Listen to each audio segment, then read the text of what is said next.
All right, welcome back to the Mind Body Mushroom.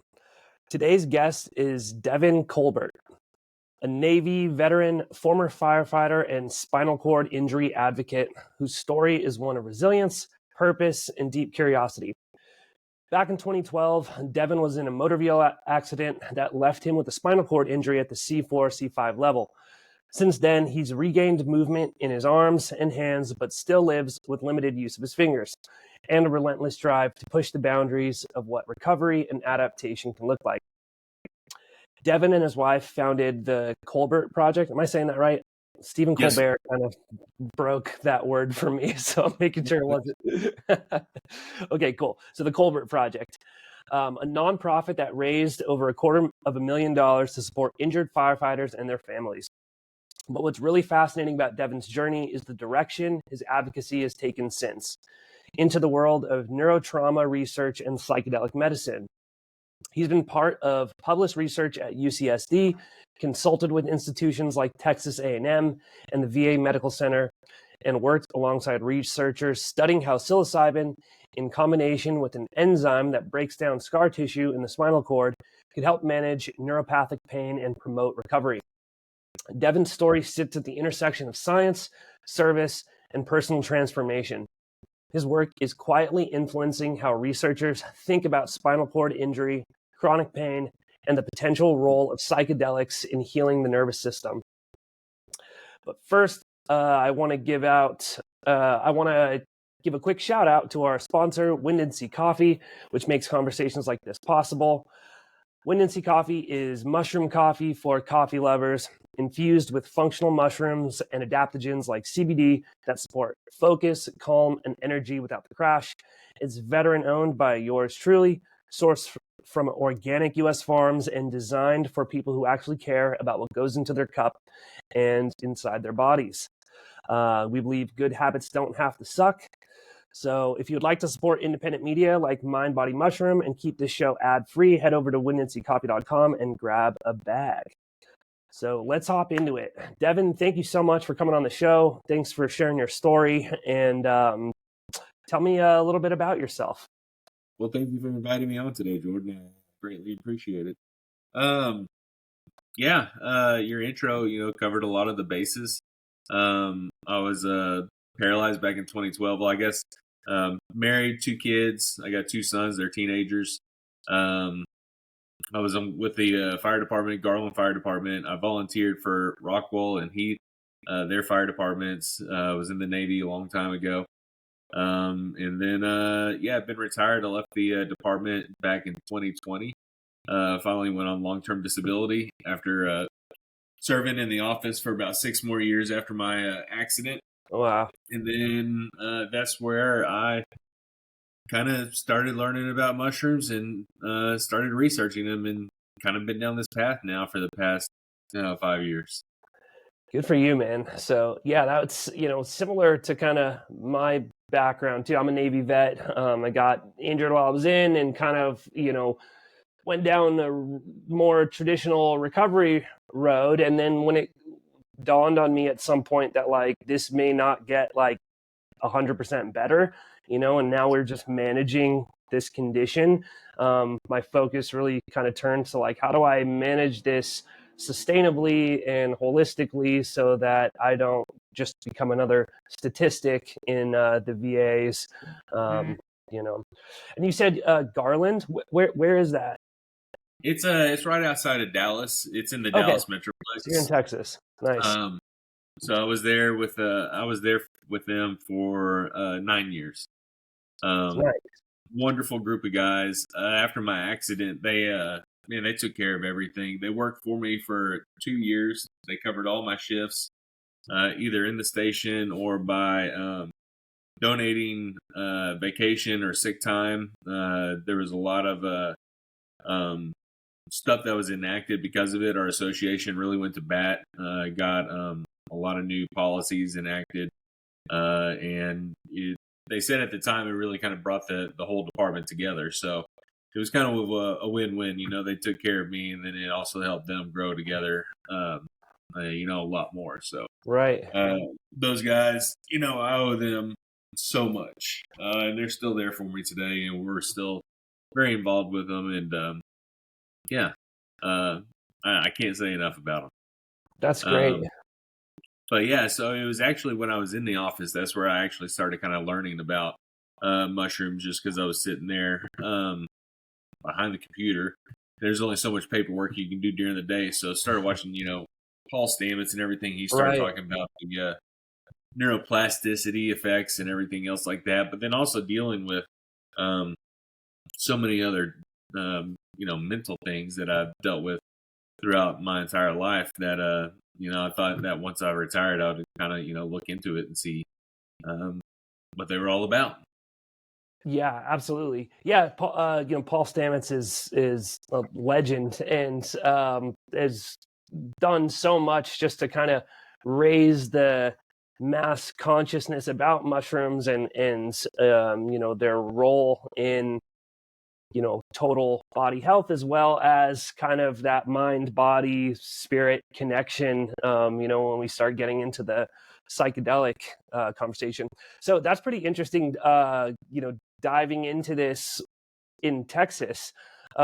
Did you find that, as you're chatting about what you're learning to the people around you, what was sort of their reaction? Were people pretty like receptive, like, oh yeah, I've heard about, that's awesome, like mushrooms are great? Or was it kind of like, a little bit more reserved as to like, whoa, that's, outside of the paradigm in a place like Texas? So I guess really kind of let me go back to when I first tried mushrooms. Yeah. It Yeah. was when I retired, and again, it was after watching all the podcasts. I went into it wanting to deal with my accident because I'd always get severe panic attacks and everything like that when I would Hmm. um, even think about driving. I still don't drive today, but I don't have the panic attacks like I used to, even just getting into the vehicle. And so dealing with just depression and some a lot of other past things that um, like I said, going all the way back when I was like even 10. I thought, okay, this might be something I'm going to look into. So I got some just dried mushrooms, and we measured them out, and I thought I was going to do about 3.5 grams, but ended up doing about 7 grams. Um, Wow. and That's like a heroic dose, probably, right? yeah, it was the most profound, probably one of the most positive experiences that I've ever had in my life. And I've never done it again because I've never wanted to taint that first experience. Um, but before the like anything like with the I'm not going to call them hallucinations because they weren't hallucinations. Before the visuals or anything else like that kind of kicked in, my body started to Hey, spasm. all right. Sorry, we had a slight little audio difficulty, but we're back into it. So, Devon, you were just explaining that you had taken a heroic dose, so you were at 7 grams. And tell us a little bit about what you experienced that first time, and then how that was different, maybe in future times. Okay, so yeah, the first time I ever did it, it was the most profound, probably positive experience that I've ever had. Um, really didn't know what I was going to experience going into it. I just really kind of went into it blindly. My wife was here just kind of make sure that I didn't fall out of my chair or anything like that. Uh, and then I noticed that my body was spasming. One before the visuals kicked in, but then two, pretty much throughout the entire thing, and so the entire journey, if you will. Um, so then the next day, following that day, I was kind of left with like a choice of, okay, those spasms, they happen. I'm either gonna never do that again, or I'm gonna figure out why they happened. And so that's Oh, kind of what sent me down this whole rabbit hole of learning about the serotonin receptor system. The 5-HT receptors, and then also too how they play into like our physical bodies and how they're responsible for like our locomotion, our pain receptors, and everything else like that. Bowel, bladder, sexual function, um, gut motility, all these different deals. hmm. Um, And so following an injury, uh, 5-HT1A, 2A, and 2C, they actually kind of change from, there's a bunch of them that actually kind of change, but those three specifically, change from their original function to muscle spasticity and functional motor recovery. And so my thought was, is if I'm enacting one part of it, I should be enacting another part of it. And so even today, I microdose psilocybin on a daily basis, and every day it enacts my spasms. But then also in doing that, it takes away my pain. So I'm not on any kind of painkillers anymore, any kind of antispasmatics, because the spasms that come along with it are actually kind of beneficial, that I believe. And those are just some of the different benefits that I've seen just through this. Now with chronic pain, there's a lot of research going on with that, especially, and it's tied to the 5-HT2A receptor again. That one, and then also too, it's called the KCC2 potassium ion channel. They both kind of get out of whack whenever you're dealing with chronic pain, and then so psilocybin can actually come in and just kind of help even things out. Can I ask a question?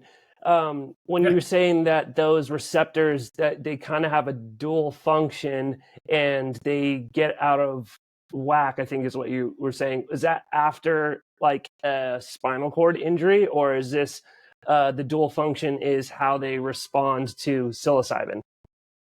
So those functions, specifically the like muscle spasticity and functional motor recovery, that's following an injury. Before an injury, those receptors are responsible for like our movements, nociception, anti-nociception, and just a lot of different functions. Now, when taking the psilocybin, it acts as a serotonin agonist, and so it's kind of like I'm giving my body the serotonin input both above and below my injury level. And so that's like kind of like what the spasms are. Is I'm guessing, it's through my own readings and stuff, that it's enacting the central pattern generator.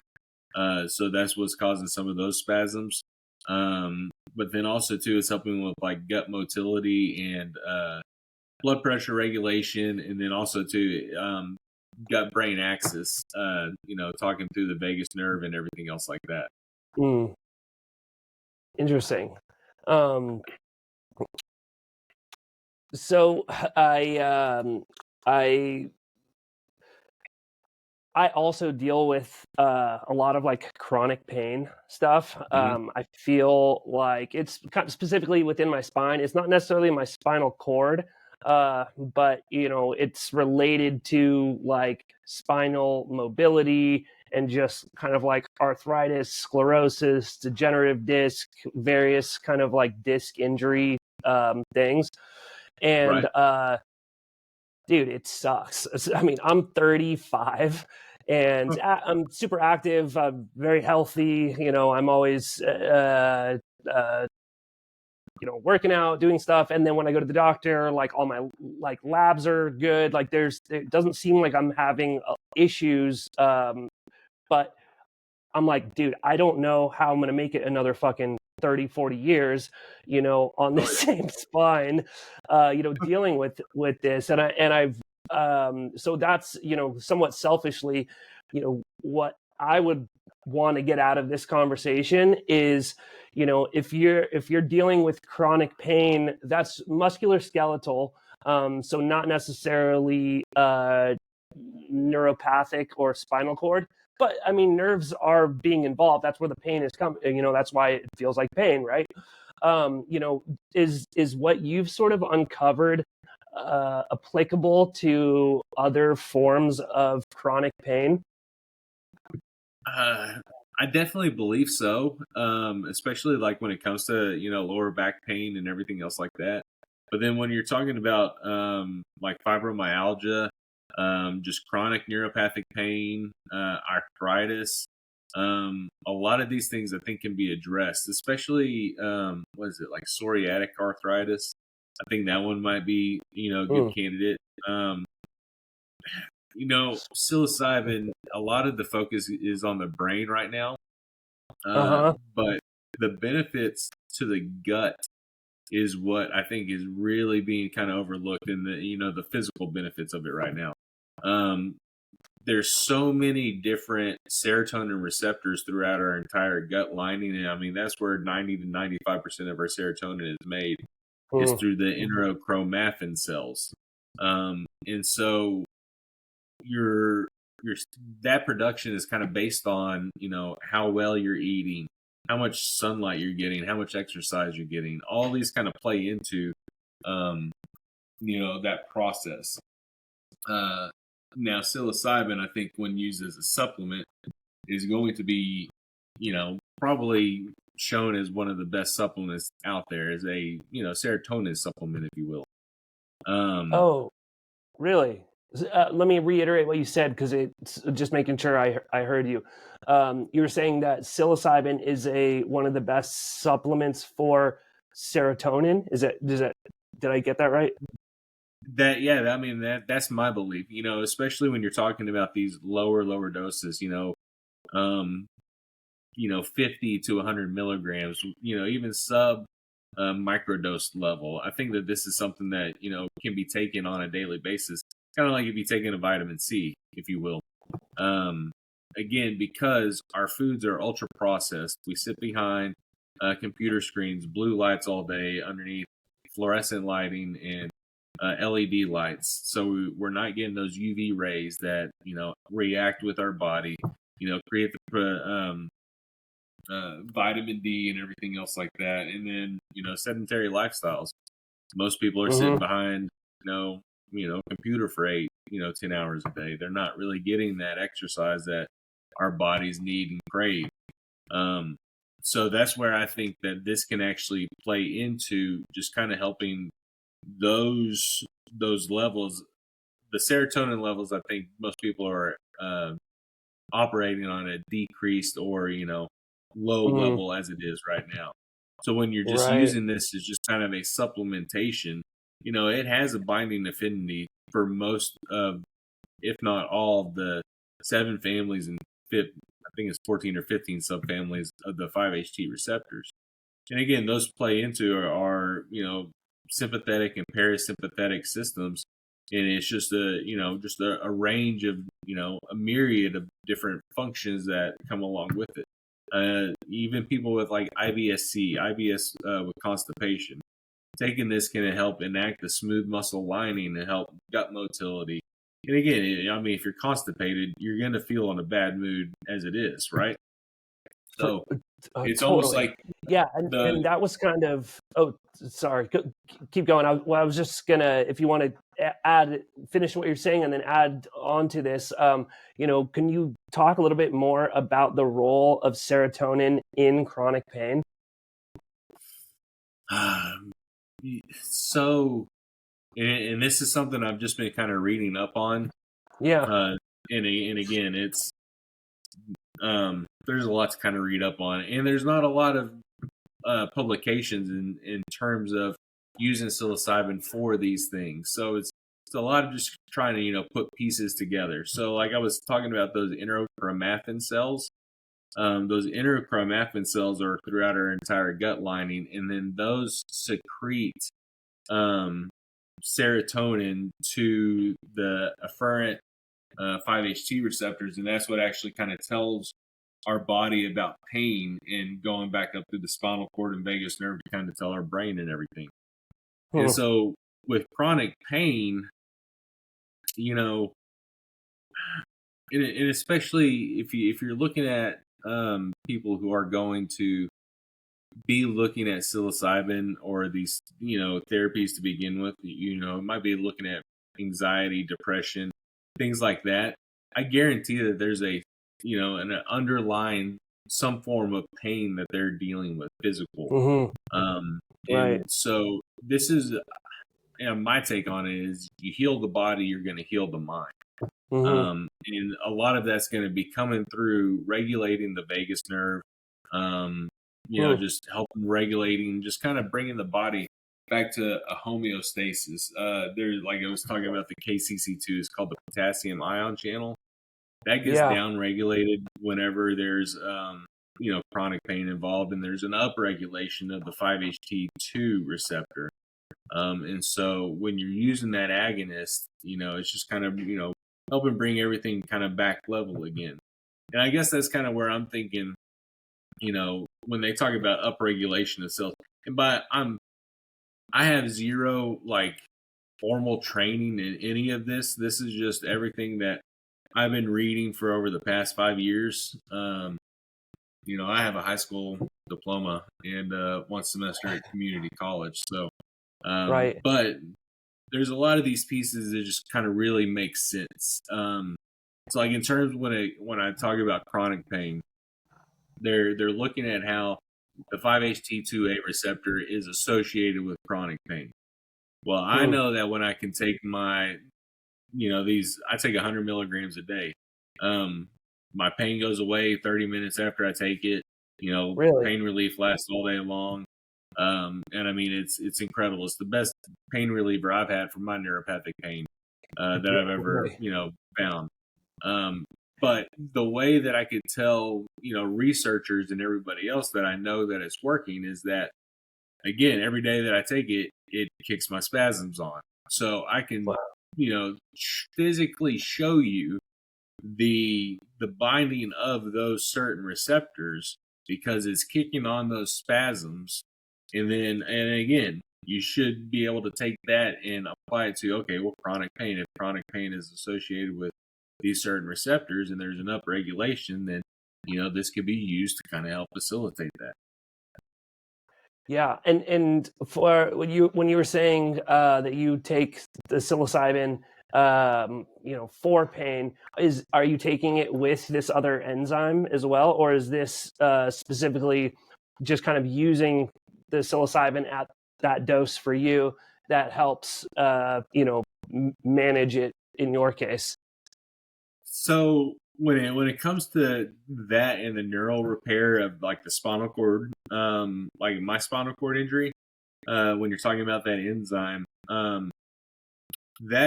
is part of an overall protocol that I've been kind of working on in gearing towards that. So this enzyme is called chondroitinase ABC. It's an enzyme that's found from the Proteus vulgaris bacteria. They've studied this for close to, 20 years now. And what it does is, so following an injury in a spinal cord or probably even TBI, I need to go back and read up on that. There's a process where these cells flood the area. They're called chondroitin sulfate proteoglycans. And they kind of section off the area to prevent further injury or infection. So, but what happens is those are they're neuron inhibiting, they're anti-regenerative cells. So that's what kind of blocks the body from kind of regenerating itself. This enzyme, it actually eats those cells and kind of reverts them back to neuron producing cells. There was one study done back in 2017 with Texas A&M. His name was Dr. Nick Jeffrey. He had 60 dogs that he took for a clinical trial. 30 of them, and these were family pets. He didn't go out and purposely paralyze 60 dogs. These were dogs who were dealing with different neurological disorders and injuries. Lots of them, paralyzed and everything like that. Well, 30 of them received a sham injection, and 30 of them received the actual enzyme. And of the 30 of them that got the enzyme, 3 of them were able to start self-ambulating again. And they saw an increase, 23% increase in their forelimb and hind limb coordination. And so that was after just like a 6-month follow-up, and there was really no side effects. This stuff dies out at body temperatures pretty rapidly. Usually about 7 to 10 days is when it, dies out.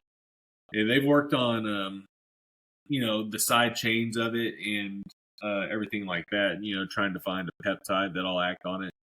But if you put the two together, sorry, that was a roundabout way to get to. If you put the two together, I believe that if you inject the spinal cord with this enzyme, degrade those cells that are inhibiting the regeneration, and then you use psilocybin as a serotonin agonist Mm, to enact the spasms, rebuild neural pathways, serotonergic, axonal sprouting, and everything like that.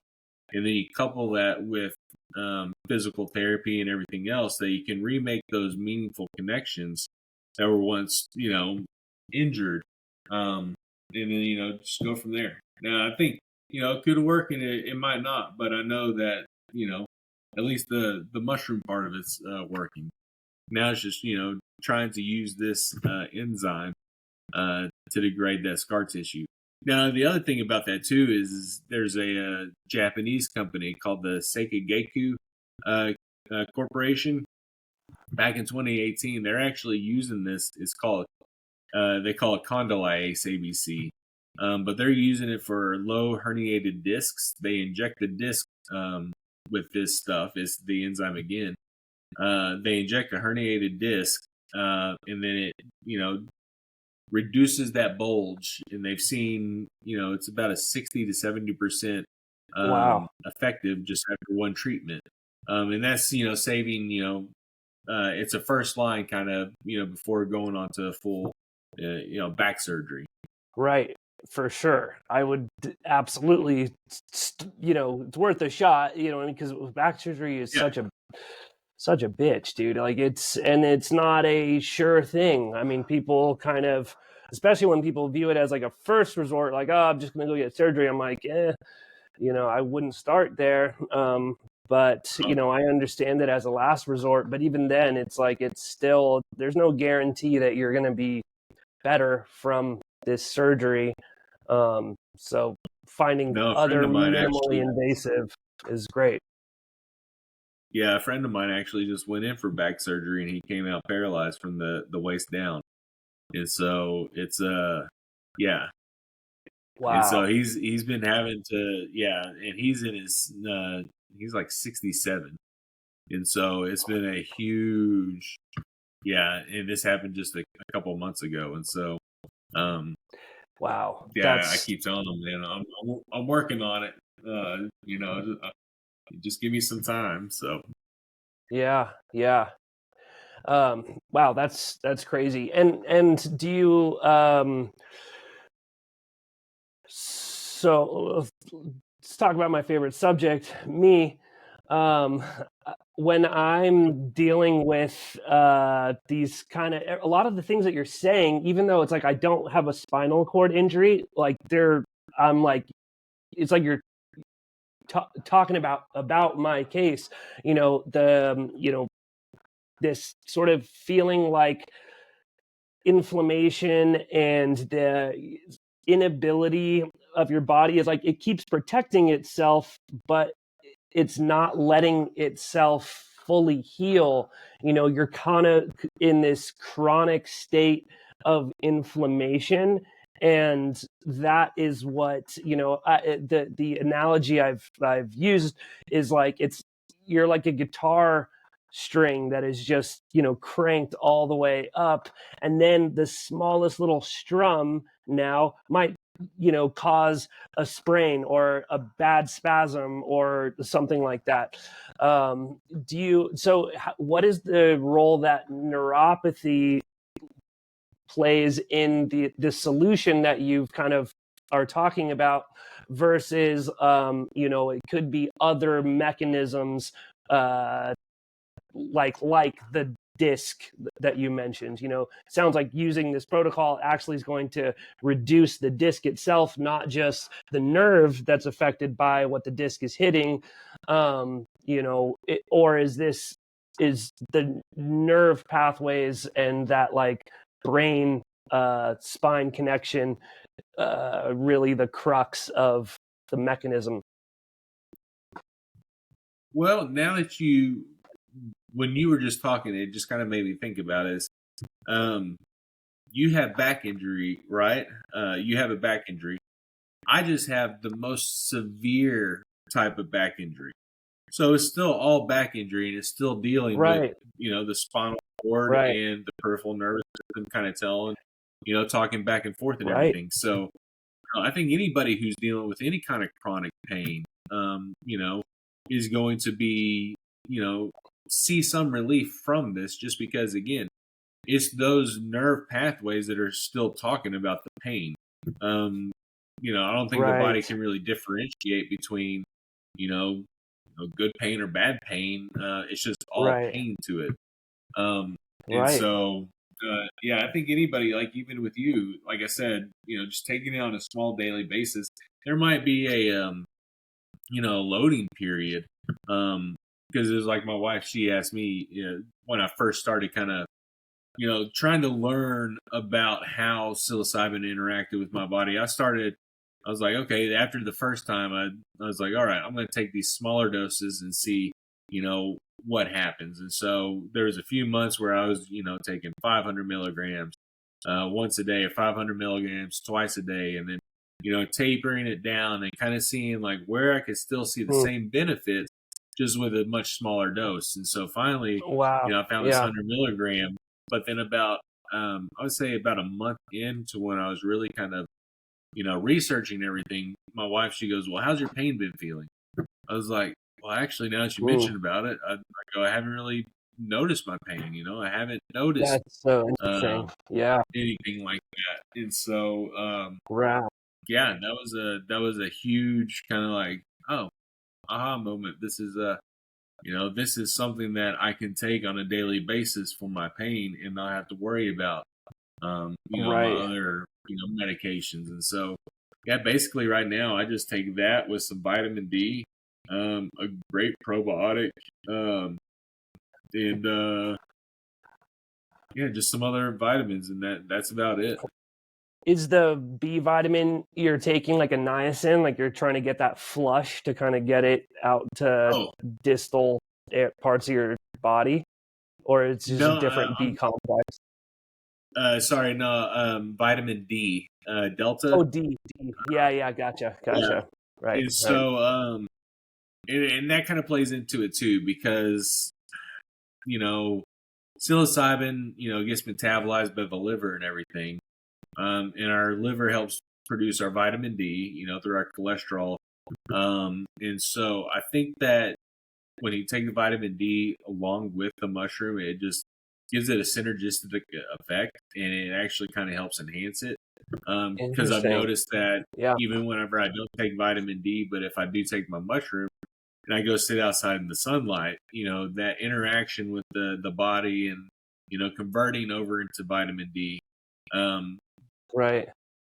like the Right. benefits, it just seems like it's just a little bit better whenever it's taken that way. Right. Right. Now you mentioned earlier about smoothing the vagus nerve, or kind of just what are you doing to achieve that end? And again, I think this is all just coming from this 100 milligrams that I take a day. You going back to kind of the Hippocrates, let food be your medicine and medicine be your food. Mm, mm-hmm. I think that just by using this to really almost heal the gut more than anything, that's Mm-hmm. what plays in with that vagus nerve, and then just it just sends a good signal back up to the brain. Now that's another interesting thing too is guys, veterans with blast injuries or blast TBIs. Look into Mm-hmm. how many of them Right. suffer from gut permeability, and gut issues. And so this could be used to help with some of those Yeah. guys' gut issues. Right. And again, you're going to work from the bottom up more than anything. You're going to start healing the body, and then you're going to start, seeing those mental benefits too. Now, I'm not saying that Mm-hmm. there's not huge benefits to taking the huge doses, because that has, like I said, been extremely transformative. I haven't touched alcohol since that day, and that was five Right. Oh, years wow. ago, and I'm drinking Right. about 2 handles of scotch a week. So, to Right. be away from that and to be broken free from that, it's another huge benefit. And that was Sure. again, something that I didn't go into it looking for, but something that came out of it. Yeah, but it's difficult for, the average person or people who maybe are a little nervous about kind of, the concept of tripping and how they're going to feel on mushrooms. And, if the only therapeutic benefit you can get from this substance is by taking a heroic dose, that might kind of scare some people off or just be like, I don't know, maybe there's other things. But I think it's important to kind of stress this microdose movement and the benefits, because at 100 milligrams, that's pretty sub-perceptible for most people. So if you're taking that, it's literally at that dose, like, taking a vitamin of some sort. You're not going to feel particularly different outside of maybe the therapeutic benefits of the psilocybin to begin with. Right. And so that's another thing that I'm actually kind of working on right now is I'm working with some researchers from East Texas A&M University in Commerce and Unlimited Sciences, and we're working on doing a microdose protocol for retired firefighters and police officers Cool. who might be Yeah. dealing with DS, depression, Right. anxiety, or chemical or alcohol abuse. And so, what I'm looking at doing is they come in twice a week, take a microdose, but then trying to work in with kind of how they do the big trips. There's a pre-integration and post-integration. So they'll be involved with a group workout as well. So they come in, they take their dose. They're going to do like a 10 to 15 minute warm up, do a 30-minute group workout, and then a 10 to 15 minute cool down. Breath work and everything else like Mm-hmm. that. But then it's also going to allow for peer-to-peer group therapy. So it's easier to talk with somebody who might be going through the same thing as you, or with the Right. same lived experiences than it would be somebody who might not have been Right. there. And so it's going to be a 6-week deal to try and see if microdosing can provide those same reliefs that typically a larger dose would provide. Mm-hmm. Because like you Right. said, not everybody wants to do the big trip. And my Right. my hope and goal is that this can be brought to the guys actually active on duty, who are still going out there, Mm-hmm. day in, day out, going into the stations, hitting the streets, because they're still Right. dealing with those things. And a lot of the demographics that make up those, professions are veterans. And so, they're coming from one, line of work straight into another one that puts them right back into, war-like scenarios on a day-to-day basis. And just trying to bring something that is natural and can really help guys, who might be suffering, to where if they come in and be like, look, you're going to take this for a few weeks and you're going to feel better. You're going to do this, this, and this. We're gonna get to the root cause of what's causing this, and then we're gonna release you from it. Right. Right. Which that alone, as a paradigm, is, I think, what is missing in the way that Western medicine approaches healing. It's this very, you zoom in on, okay, it's a spinal issue. Like, let's zoom into the spine. What is the mechanism of injury or disease? And you're really zoomed in. And even like what you just mentioned about, like, hey, community of other people dealing with some of the same things that you're dealing with, and you could talk about it with other people, like that is not always viewed as like, oh, well, what you need is just other people to talk to about your thing that you're going through. But if you're looking from a whole health perspective, it's extremely important.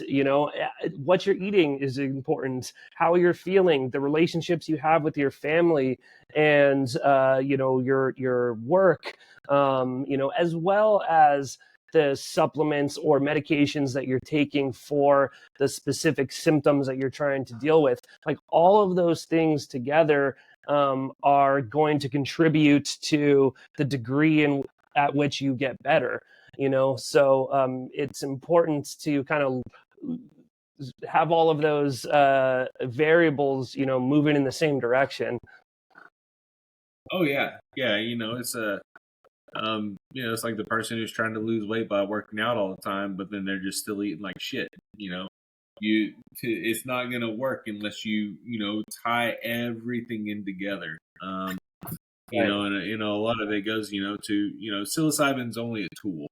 Right. It's it's only gonna get it's only gonna give you what you put into it. I guess. Well, I mean, that might even be a bad way to put it too. But yeah, it's just a tool that can be used to fix things. I mean, I hate For to say sure. it like that, but it's I mean, it Well, fixed my drinking. and psilocybin itself, or for that matter, like most things, it's not what's fixing your body. Like, your body is what's fixing your body. But sometimes these tools are allowing your body to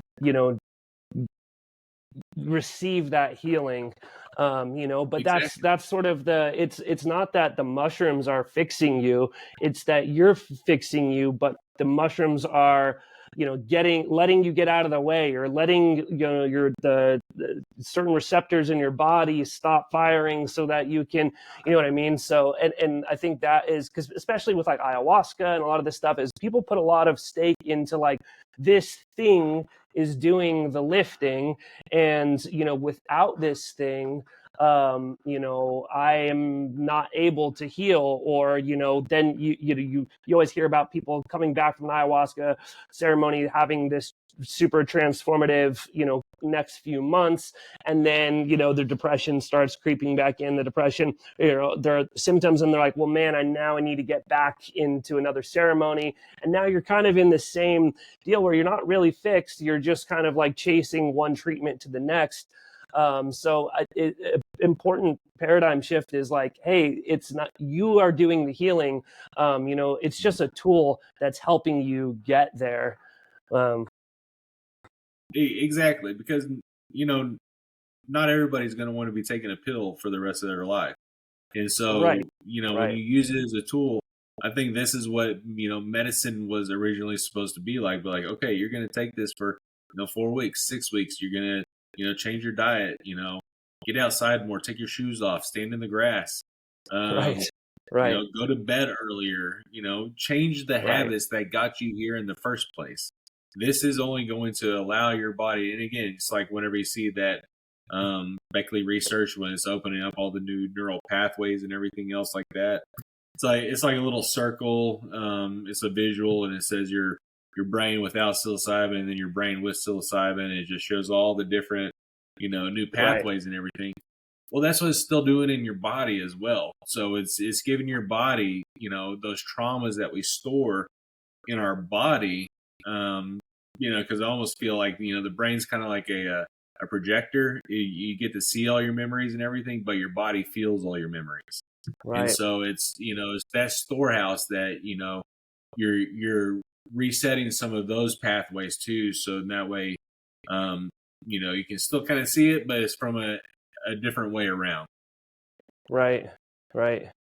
Now, with you specifically and your, condition, are you still moving in a direction of like, hey, I'm getting, better and better every day, and maybe one day this will be, over this thing? Or is it sort of like we've gotten back to a certain point, and now it's sort of making the most out of where I'm at? And how does that shape the way you view healing and recovery for yourself? Yeah, so I think, I like I said, I take it on a daily basis just because it helps with my pain. But then it also helps strengthen like the parts that I do still have. So like I've noticed an increase in like my muscles that I've been able to still be able to use, like my shoulder strength, somewhat of my chest strength. It's helped me regain some of my tricep strength. I didn't really have that too much. So it's still helping, rebuild all that. But then I think I have gotten to a point to where the only way to really see like that next jump in healing is Hmm. going to be using this time. And so it's just, just trying to find, either a lab or somebody who'd be willing to kind of take, because it's not FDA approved, but I think that if by doing it, that it would just show that it's one, safe, two, effective, and that way it'd be able to get it out there to everybody else who can really use it. Um, I just, I believe that it Right. works so much. I'm just want to use myself as the guinea pig, so in Yeah. that way other people will be like, oh, okay, this is, and it'd be cheap. It would be cheap. I mean, because it's a natural enzyme, and then you're talking about using a natural serotonin agonist, and the psilocybin to enact the spasms and everything, and so yeah, it's just that's kind of where that's all at. Wow.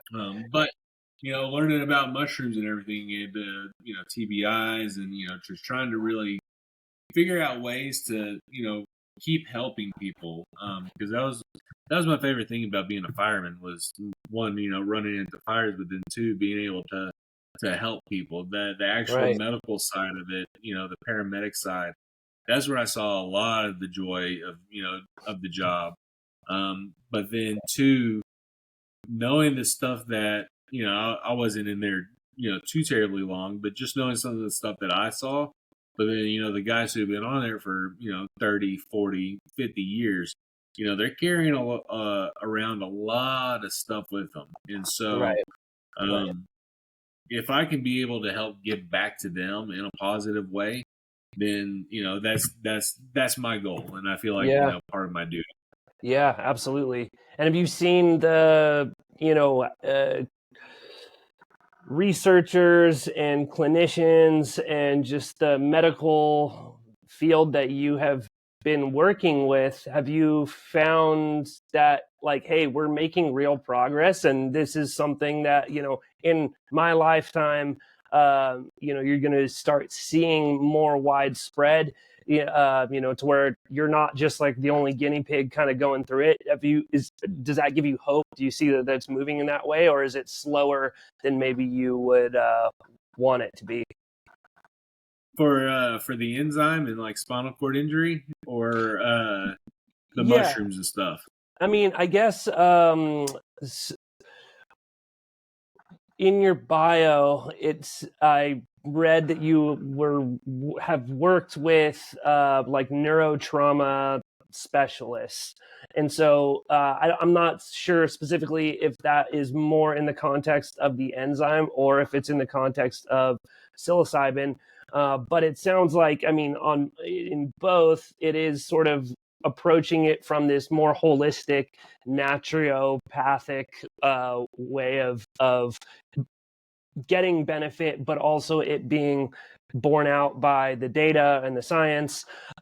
Is it still seem like, hey, this is really niche, and it's going to be a while before the VA starts implementing any of these protocols for these things? Or are you starting to see like, hey, they're excited, they want to move in this direction, and they're looking for answers? So right now, with the VA, we are working on a project to test the benefits of psilocybin for spinal cord injury survivors. Um, they, I'd have to go back and look at what they're actually working on. When I first approached them, I was coming at them from the aspect of microdosing. That Oh, because really? I just oh yeah, I reach out to doctors all day long. I just if I'm reading something, I'm like, okay, somebody else needs to hear this. That's kind of how I got down this whole rabbit hole. Was I learned about what it was doing to myself, and so I just Yeah. called a lab down there at UT Austin. Her name is Dr. Linda Noble, She has the Dr. Linda Noble Hughes Lane lab. And I just called up there and I was like, yeah, I need to talk to Dr. Noble. And she's like, okay, speaking. I was like, oh, I didn't think you'd answer your own phone. But then I just kind of gave her a spiel of what I was doing. And she's like, this is extremely fascinating. She goes, let me hear Yeah. some more. And then that's when she started telling me about different doctors who were looking at, different things for pain relief. And so, yeah, that's how I ended up doing that whole deal with UCSD. But putting the pieces together, I think the hardest one's going to be the enzyme itself. Really? For whatever reason, there's labs who are working with it. You got Dr. Molly Soichet out of University of Toronto. She's working with it. She's making a hydrogel based, a hydrogel based chondroitinase, and it has a mutation. It lasts a little bit longer. Then you got Bradbury and Muir. They're working with it over in Europe. There used to be Tazinski. So there's a bunch of different labs that are working with it, and they've done almost every animal model from, mice up to primates. It's just nobody's ever tried it in humans. And so I just figured, why not just try it in humans? And I really think that because before, like, you could add stem cells and Schwann cells and stuff like that. But if you have an inhibitory factor, you need to remove the inhibitory factor first, and then you can throw whatever else you want at it to see, what goes from there. But if you actively have something that's stopping it from regenerating, that needs to be, addressed number one. Right. And that's kind of where I thought, using this, if you address that first, and then you can use psilocybin, because they've used a couple of different serotonin agonists in a physical therapy setting. Right. One is a 70s SSRI called quipazine, and then another one is it's called 8-OH-DPAT. But both of those, they'll kick the spasms on, below your level of injury. So, psilocybin would just be, mushrooms would just be a much safer choice. You're hitting all the different receptors that they have, an affinity for. You're not just singling one out. And I think that's where eventually they're going to see, mushrooms more or less. We have SSRIs, selective serotonin reuptake inhibitors. I think this is going to be considered a broad spectrum serotonin reuptake inhibitor.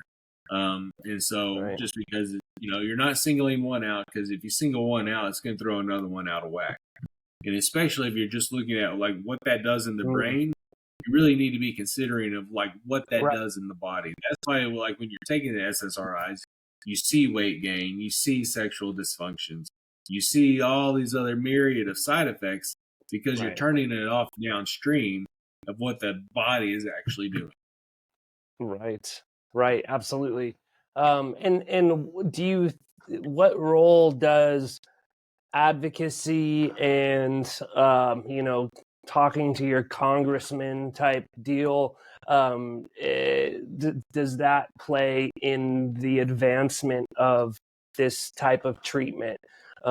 Is that going to help, or is it more like, hey, we're moving at the speed of science, and it needs to go through these things? You need to get enough data to know, if you're getting some sort of benefits, and then you got to kind of slowly break up from animal trials to human trials, or whatever the case is. Is it just it's moving as fast as it can in science, or is there a role to, talk about this and get Congress or whoever more involved and aware of some of the advances, like that, like it's been happening with ibogaine, especially in Texas? Yes. Not to sound cynical, but there's money in keeping stuff. One, there's money in the perpetuation of money of constantly trying to get something approved, right? So if like, especially when it comes to psychedelics in Texas, you're going to have, different groups and everything who are going to be advocates for it and everything else. And, there's going to be a lot of fundraising for it. But if it never actually gets passed, then, now you got an industry of advocacy for it. Mm-hmm. And Right. again, it's all kind of stems from like even like with my spinal cord stuff. They've been working with this enzyme for a very long time now. It's been studied for a very long time. But the perpetuation of research funds, if you fix a Mm-hmm. problem, Mm-hmm. then the funding goes away. Right. So I think it's more or less of kind of what we've turned healthcare into of a money machine. How can we pull out as much money from everybody else as we can before we actually heal people? Right. Because there's no money healing. I mean, even down to mushrooms. I mean, you can grow your own, and that takes Right. it takes a facilitator out of it. I mean, or if you do enough work on your own, you can learn what you need to learn to say, okay, this is how I'm going to go into it. This is what I need to be watching for. I got my buddy right here who's done it before, who's going to talk me through it. But Right. you're not going to be sitting in a sterile environment in an office somewhere, Yeah. talking with somebody who you've only known for a little bit, but they have no other experiences other than talking with people. Yeah. Yeah. By like But then again, taking the more responsibility onto yourself and your community to kind of get there, it makes you less dependent on the medical industrial complex that it would maybe rather have you as a customer for life and just treat that one thing. Like SSRIs are a great example. Slightly move the needle on your depression scale, and maybe it saves your life. Not to shit all over SSRIs, because there is a role for them, but they, right. there are people get on SSRIs and then they're kind of on them forever, and then they have these other problems. Like you said, you're having sexual dysfunction. Well, guess what, there's a pill for that too. And you can kind of just keep moving through the bowels of this pharmaceutical and medical industry that profits off of you staying sick and always needing this patented whatever thing that you say you can't grow it in your backyard like you can with some of these other things. So I'm sure that is also a headwind that you're facing against, is these industries don't want to get cut out. They want to be in the mix still. Yeah, exactly. And I'm not saying that there aren't good people within those industries, but when you're talking about how much revenue can be generated, from basically anything. If you just keep them, well enough to keep coming back, well enough but sick enough, Right. uh, Right. then you Right. constantly have that turnover, or not even turnover. Now you have somebody coming into you. Times it's almost like selling insurance. You're just seeing that constant return of it. Right. It's, Right. when you're talking about all that different stuff too, so much. When you see the different, oh, is your SSRI not working well enough? Well, then use this add-on.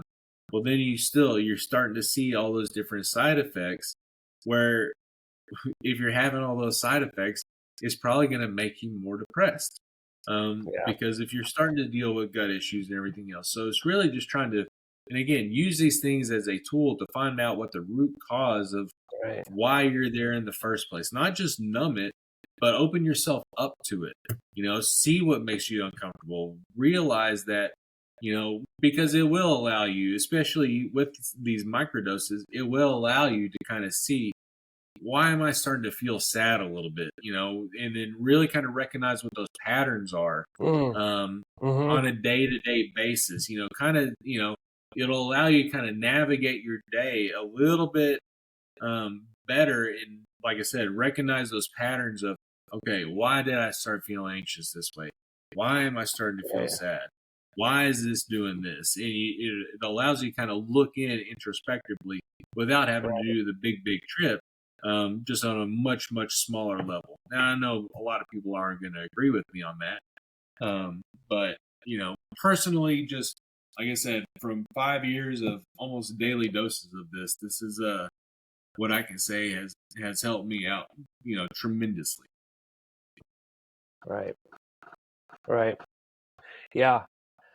Well, that's And awesome, again, the dude. I'm reason so I'm taking it on it, oh, my apologies. I was going to no, no, say the no, reason no. I'm taking it No. on a daily basis is one for my injury, but then two, just for neurological support for my injury, and then also the pain relief as well. Right. Right. I mean, but like for everyone basically as they age, um, pain relief and neural support and kind of that gut health, whole body like that. If you can find a way to manage those systems in your body, like I think that that accounts for like what most of what people are going through. I mean, outside of obviously like cardiovascular disease and stuff like that. But I mean, shit, your joints just get older, your discs just get smaller, you forget shit, I mean, that is the trajectory that everyone's going on. So if you can unlock this piece, that's a pretty big deal. That I think that can Oh really yeah. affect people's lives. Well, and Um, again, when yeah, you look at it like a supplement, right, we right, all need serotonin to operate our entire bodies, and so again, you're just looking at it as like a supplement at that point. And it will help a lot of those different issues that people might be right, going through.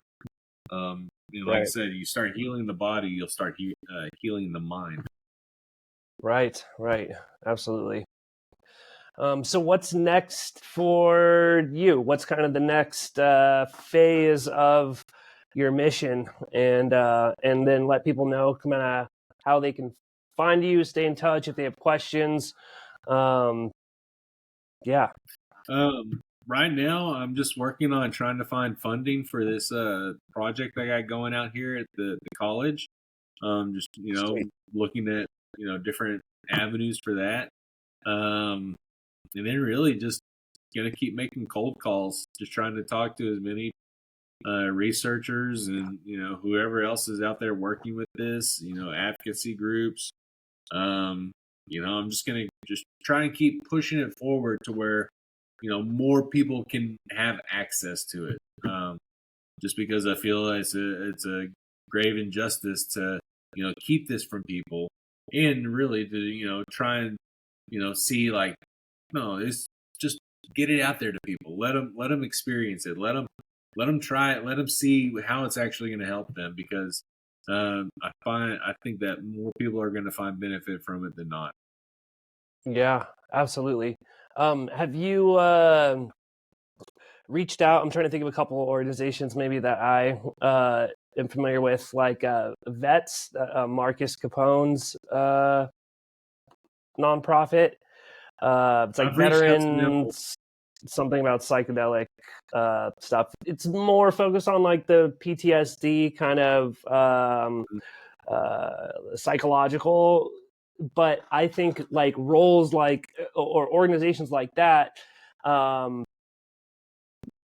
the very next step is going to be like, hey, you can fix more than just depression. There's other aspects to this psychedelic therapy beyond just the like, hey, ayahuasca retreat for somebody with severe PTSD, because that's kind of what a lot of the veteran kind of psychedelic thing is.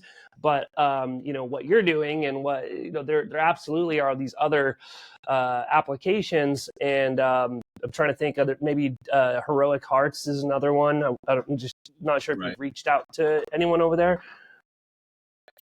I've reached out to a couple of them. I spoke with, I mean, vets a long time ago, but a lot of them, one of their main focus is ibogaine and everything Yeah. like that. And since I haven't tried ibogaine, I don't know a lot about it. I mean, I know kind of like how it works on paper and everything, but until I've actually tried something, I don't know how it's actually going to react physically. And that's kind of where I see, like my body is, Right. since I am paralyzed, having that kind of almost like third eye view of just being able to look down and seeing how it actually interacts with the rest of the body's serotonin receptors, or sigma receptors or whatever else like that. Right. And so, like, I've tried DMT twice before. And so, kind of the same along the same lines, got spasms, but that one caused my body temperature to rise pretty significantly, and everything else like that. So, yeah, I'm just gonna keep, kind of guinea pigging along, and just trying to, like I said, just help as many people as I can with what I've learned and the path that God has me on right now. Hell yeah, man. That's awesome. I know that was kind of the other thing. I didn't quite touch on it, but the role of spirituality in healing and purpose, and um,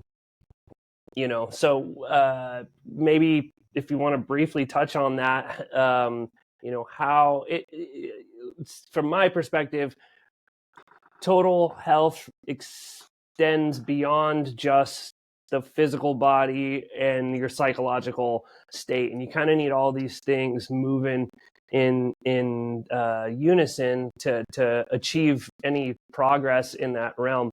Has that been something you've experienced, or what does that make you think of?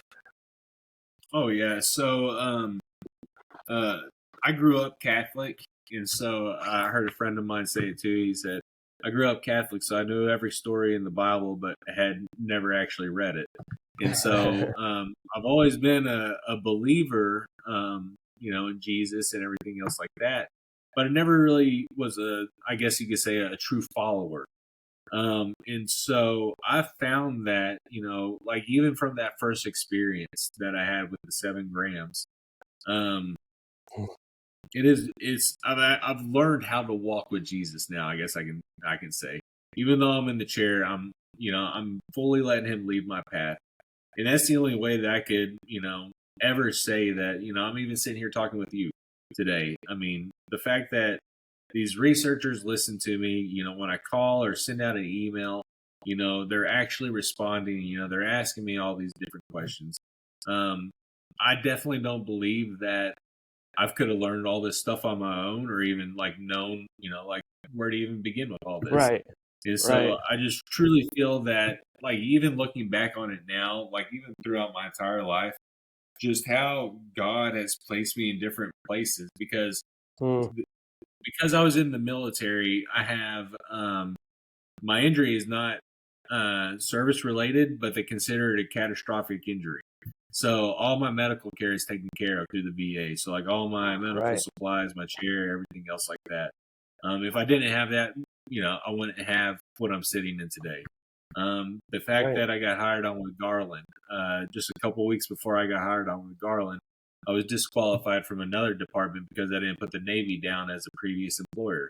I was like, but you Mm. have a whole medical, or a whole military page right here. Like, sorry. It's like, all right, Right. cool. But then I get hired on by Garland, and then I have my accident 15 months later after getting hired on, and then those guys took care of me the entire time, all the way up until I retired. To the first time I took mushrooms, seeing those spasms and everything, and then just really just saying, all right, what am I going to do with this? And then just allowing him to lead my path, and it's been one heck of a ride. He's opened up so many more doors than what I could have ever imagined, and it's I really feel like it does help me connect a little bit more, just because when you look into Genesis 2:7, it says God created us from the dirt, and breathe life into our nostrils. And then when you look and see what mushrooms do out there in the dirt, they clean it, they help heal it, and everything else that we're just trying to take in something that, God put here for us. Otherwise, it wouldn't hit all those different receptors and everything else. Same thing with like cannabinoid receptors and everything. Hmm. We were made Right. from the dirt, so that's why Right. we benefit from putting our fingers in the dirt, putting our feet on the grass and everything else. It's a reconnection of where God brought us from. We're physical, and spiritual beings in a spiritual and physical world. Right. Yeah, that's great. And something you made me think about when you were saying that was that it's easy, like how important perspective is, because it's easy. I mean, and I felt this way. I'm sure you did too, right after your accident. Like, why me? This sucks. Like, I'm losing this. I'm losing that. I can't do this. I can't do that. Just feeling sorry for yourself and getting in that. But another perspective is that God put this challenge in your life because you are meant to learn something from it. You're meant to overcome it, and now your purpose has been like, hey, figuring out how do I help myself, and then how can I help other people, and like you say, also these other tangible benefits from the VA and whatnot. You kind of realize, you're like, man, I'm actually exactly where I'm supposed to be right now, and I've never given any challenge that I'm not capable of dealing with. You know what I mean? Otherwise I wouldn't be in my life. So I'm thankful for what I do have. I'm thankful for the ability to turn this thing that sucks into a mission and purpose to help other people, which I think is one of the most rewarding things. So it sounds like you're on it, man. Yeah, I mean, that was the day I changed my prayer from, God, heal me, use me as a miracle and everything, to God, use me to help heal others, Mm, was the day it all changed, because I started yeah. thinking, it was like, that's really selfish of, me just to ask for myself to be healed. I was like, that wouldn't do anything to glorify his name or anything else. It'd just be a little story on the 7 o'clock news. But, if I can if he can help me, heal others and get them out of their chair. I've always said that if I can help one person get out of their chair, I'd be happy spending the rest of my days in mine. Because I feel extremely blessed to be sitting where I'm at today.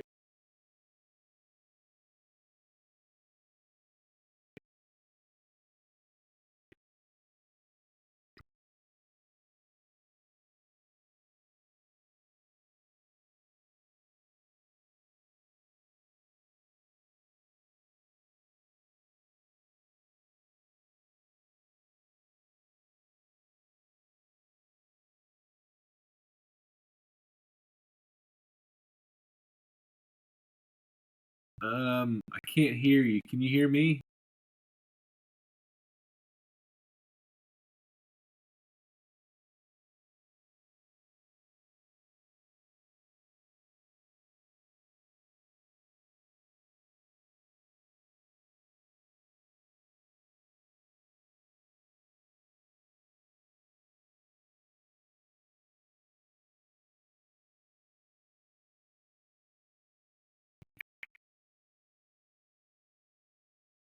Can you hear me? Now I can. Sorry, it looks like maybe the mic died or something.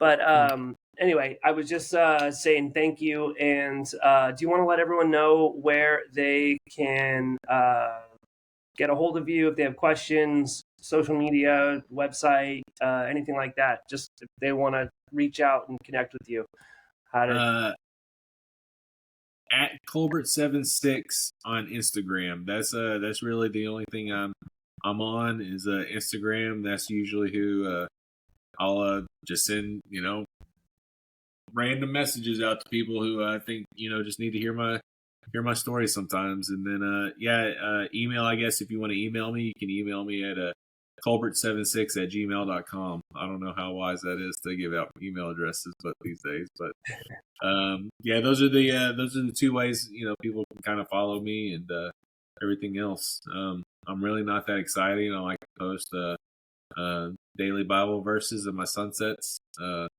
then yes, my workouts. And then every now and then you'll see some stuff about mushrooms. But for the most part, I kind of stay in the shadows of things. Sweet. Awesome. Well, thank you, Devon. And this has been a Mind Body Mushroom. Devon Colbert, reach out to him. We'll put some of his contact info in the show notes so you guys could get a hold. But thank you again. Thank you.